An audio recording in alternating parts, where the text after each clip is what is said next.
मित्रों, मैं डॉक्टर राधाकृष्ण आपका स्वागत करता हूं आपके YouTube चैनल स्वास्थ्य सूत्र में। आज का हमारा वीडियो है गर्भाशय की रसौलियाँ, इसे फाइब्रॉइड भी कहते हैं। जैसा कि आप जानते हैं कि जब कोई युवा स्त्री अपनी मासिक संबंधी किसी समस्या को लेकर किसी डॉक्टर के पास जाती है और डॉक्टर को बताती है कि मासिक के दौरान उसे ज़्यादा रक्तस्राव होने लगा है या उसका रक्तस्राव कई दिन तक लगातार चलता रहता है या उसके 2 मासिक धर्मों के मध्य का अंतराल घटने लगा है, उसे बार बार मासिक स्राव की शुरुआत हो जाती है, तो ऐसी स्थितियों में उसका डॉक्टर उसका चेकअप करके उसे अल्ट्रासाउंड कराने का परामर्श देता है।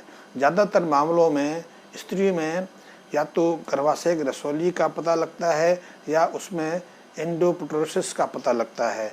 गर्भाशय की रसौलियों के कारण भी स्त्री को मासिक के दौरान ज़्यादा रक्तस्राव होने लगता है या रक्तस्राव उसका ज़्यादा दिन तक चलता है। ऐसी दोनों स्थितियों में स्त्री के अंदर या तो खून की कमी होने लगती है या उसका स्वभाव बदलने लग जाता है।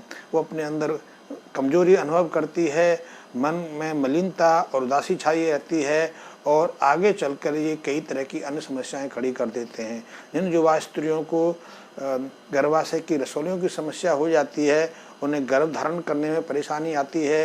यदि गर्भ धारण हो भी जाता है तो उसका गर्भपात हो जाता है और यदि बच्चा गर्भ में विकसित भी हो जाए तो कभी भी गर्भपात होने की स्थिति बनी रहती है या उसको प्रसव में परेशानी आती है। ज़्यादातर मामलों में ऐसी स्त्रियों को, ऐसी युवतियों को गर्भ धारण करने में दिक्कत रहती है। इसलिए गर्भाशय की रसौलियाँ युवा स्त्रियों के लिए एक कठिन समस्या लेके आती हैं। ज़्यादातर मामलों में गर्भाशय की समस्या 25 साल से लेकर 45 साल की उम्र तक रहती है, लेकिन इसकी अधिकतम जो मरीज होती हैं वो 35 और 45 के बीच की रहती हैं। इसी उम्र में उनके शरीर में हार्मोनल असंतुलन होता है, एस्ट्रोजन का स्राव घटने लगता है और इसके कारण उनमें ऐसी रसौलियाँ पैदा होने लगती है। रसौलियाँ पैदा होने के और भी कई कारण हैं जिनको लेकर स्वास्थ्य विशेषज्ञों के अंदर कुछ मत भिन्नता है। जैसे कुछ स्वास्थ्य विशेषज्ञ कहते हैं कि फास्ट फूड खाने से या ऐसी चीज़ें खाने से जो देर से पचती हैं या जो स्त्रियां श्रम नहीं करती, आलस्य प्रधान रहती हैं, फास्ट फूड और तला हुआ खा के सोफों पर आराम करती रहती हैं, उनमें गर्भाशय की रसौलियों की समस्या ज़्यादा रहती है। उनमें मासिक धर्म संबंधी अन्य समस्याएं भी ज़्यादा देखी जाती हैं। लेकिन ऐसा नहीं है, क्योंकि पिछले 30-35 सालों में हमारे खान पीन और जीवन शैली में बहुत बदलाव आया है। अब जो हम अपने घरों में जो एग्स इस्तेमाल करते हैं, अंडे इस्तेमाल करते हैं, उन अंडों में भी कई तरह के ग्रोथ हार्मोनों का उपस्थिति पाई जाती है, क्योंकि एक मुर्गी पालक अपनी मुर्गियों को ऐसा भोजन देता है जिससे कि वो जल्दी बड़ी वयस्क हो जाएं और इसके लिए उसके आहार में ग्रोथ हार्मोन का कुछ मिश्रण रहता है। इसी तरह गाय भैंस के को विकसित होने में कई तरह के ग्रोथ हार्मोन्स और दूसरी चीज़ों का प्रयोग होता है। इसके कारण गाय भैंस के शरीर में भी ऐसे ग्रोथ हार्मोन का प्रतिशत बढ़ जाता है और दूध निकालने के समय भी हम एस्ट्रोजन जैसे हार्मोन्स गाय भैंस को लगाते हैं।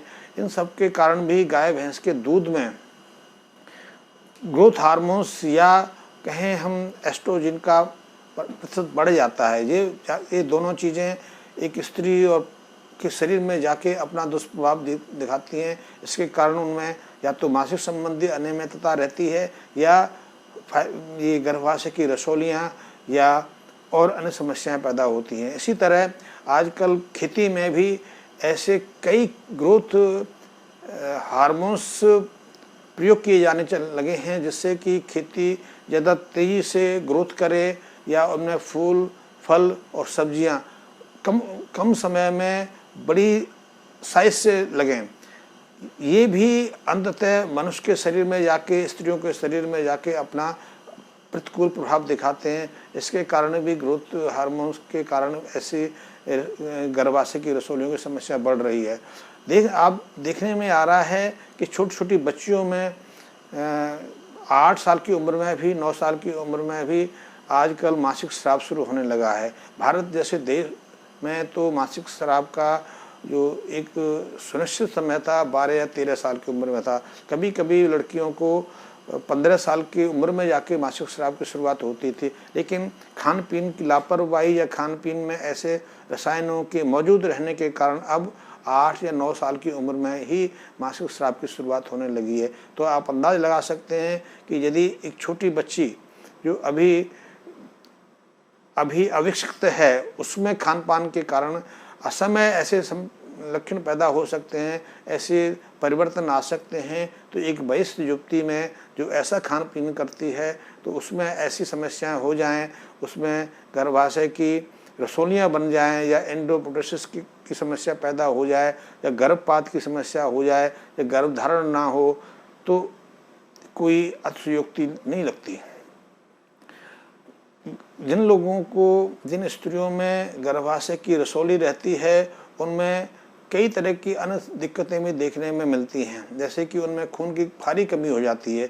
खून की भारी कमी के कारण उन्हें बार बार संक्रामक रोगों का सामना करना पड़ता है या उनमें आलस्य का भाव आ जाता है। इसके साथ उनकी हड्डियां भुरभुरी होने लगती हैं और उनके में हाई ब्लड प्रेशर की समस्या शुरू हो जाती है। कई ऐसी स्त्रियों में असमय हार्ट संबंधी बीमारियां हो जाती हैं। डायबिटीज़ की समस्या भी इन स्त्रियों में ज़्यादा देखा जाता है।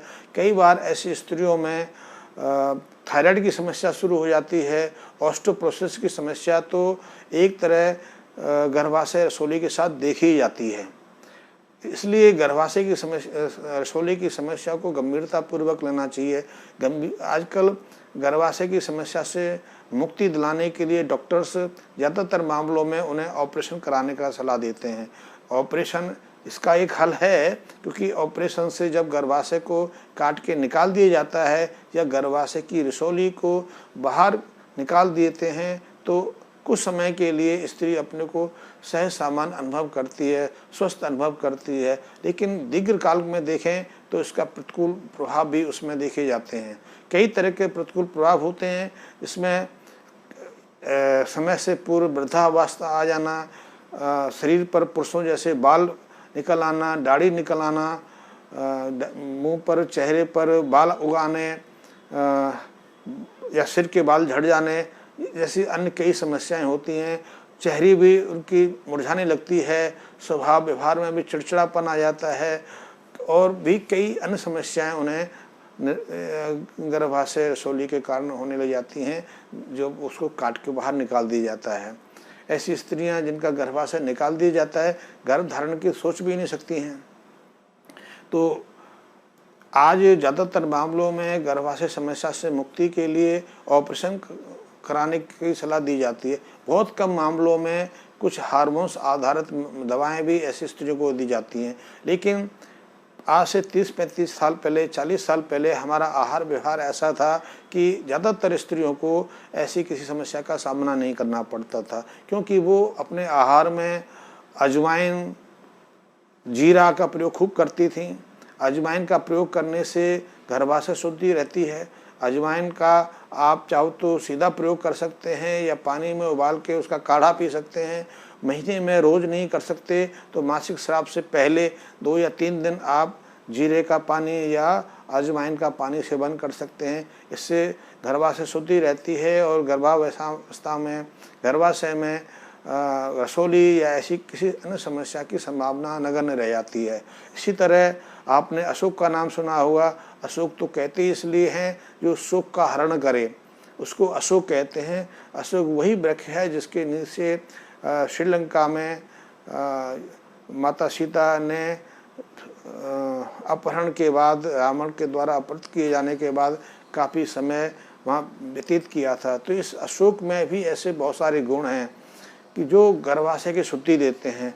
अशोक में यूट्राइन टॉनिक के रूप में कई रसायन रहते हैं। यदि अशोक का सही तरह से प्रयोग किया जाए तो स्त्रियां ऐसी अनेक समस्या से बची रहती हैं।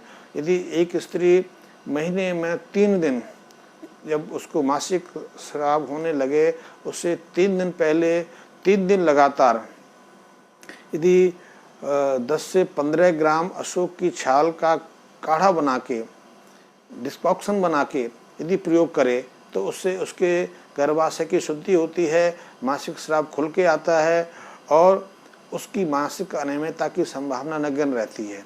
यदि किसी माँ बहन को गर्भाशय में कोई रसौली हो गई है तो उसे 3 चीज़ याद रखनी चाहिए। पहली चीज़ कि आहार व्यवहार में परिवर्तन कर ले, वो अंडे खाने बंद कर दे, डेयरी का दूध बंद कर दे, क्यों डेयरी के दूध में भी कई ऐसे तरह के रसायन मिलाए जाते हैं जो स्त्री के शरीर में जाके उसके हार्मोन्सों को असंतुलित करते हैं। इसलिए या तो वो गर्भाशय में रसौली पैदा करेंगे या उसकी मासिक चक्र में अनियमितता पैदा करेंगे। तो ऐसी स्थिति से बचने के लिए डेयरी का दूध भी नहीं लेना चाहिए, अंडे भी नहीं लेने चाहिए, क्योंकि अंडे में भी कई ऐसे रसायन विद्यमान रहते हैं जो शरीर में पहुंचकर कई तरह के हार्मोन्स इनबैलेंस के लिए जिम्मेदार रहते हैं।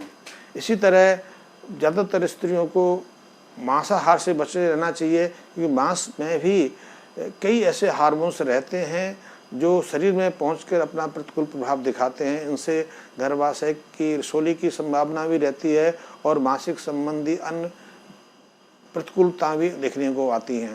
इसी तरह हमें रसायन आधारित खाद्य पदार्थों का प्रयोग भी नहीं करना चाहिए।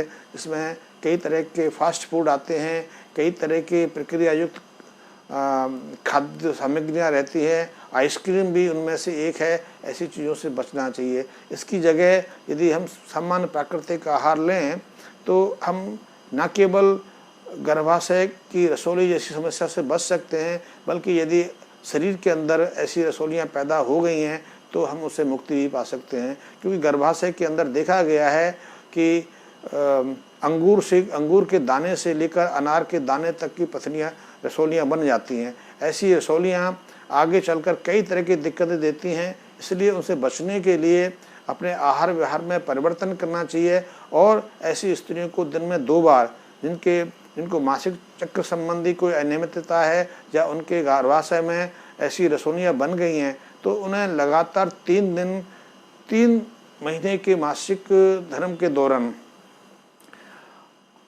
अशोक का जो डिसॉक्शन बना के या काढ़ा बना के पीना चाहिए। अशोक के काढ़े से उन्हें इस समस्या से मुक्ति मिल जाती है।